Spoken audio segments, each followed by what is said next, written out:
ስለ ኤርትራ አንድ ቃል ልናገር። ለኤርትራ አስረክበን ዝም ነው የምንለው?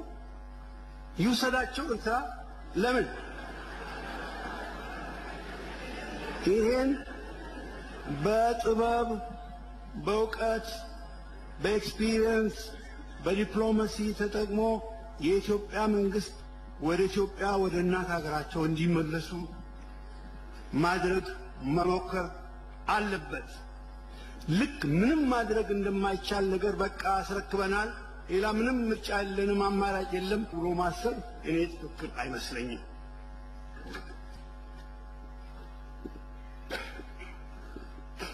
ከዚያ አኳያ አቶ ቡልቻ ያሉትን ለየት ባለ መልኩ ወስደዋለሁ።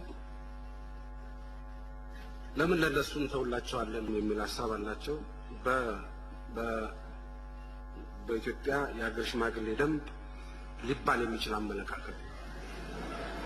ስለዚህ ተገቢው ክብር ሊሰጠው የሚገባ አመለካከት ነው።